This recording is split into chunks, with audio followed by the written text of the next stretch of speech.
Salut à tous, j'espère que vous allez bien et on se retrouve aujourd'hui pour parler des aurores boréales. Peut-être que certains ou certaines d'entre vous se souviennent de certaines aurores boréales que l'on a pu voir en France. Mais normalement, on les observe plus facilement dans le cercle auroral. Ce cercle auroral est situé entre le cercle arctique et antarctique de notre planète. Mais essayons de comprendre ce qu'est une aurore boréale. Tout d'abord, il faut savoir que notre Terre est protégée par un champ magnétique que l'on appelle la magnétosphère. En plus de cela, le Soleil, l'étoile de notre système solaire, a des flux d'énergie qui sont principalement composés d'ions et d'électrons et ils sont projetés en dehors de la haute atmosphère du Soleil. Ces particules vont ensuite voyager à travers l'espace et venir chambouler notre magnétosphère et plus précisément chambouler les atomes qui restent à cette distance-là de la Terre.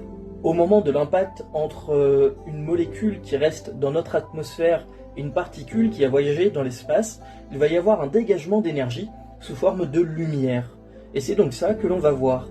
Mais cela ne nous explique pas vraiment pourquoi est-ce qu'on a vu des aurores boréales en France. En fait, l'activité du Soleil n'est pas constante. Il y a des pics d'activité qui sont à peu près tous les 11 ans.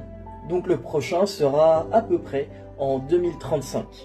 Pendant ces pics d'activité, le Soleil libère plus d'énergie, donc plus de particules qui viennent chambouler notre magnétosphère. Pour finir, voici quelques conseils pour bien observer les aurores boréales.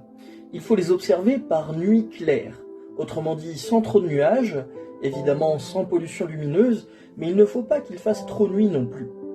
En plus de ça, il faut regarder quand même assez haut, puisque ces réactions se passent à peu près 60 km par rapport au niveau du sol.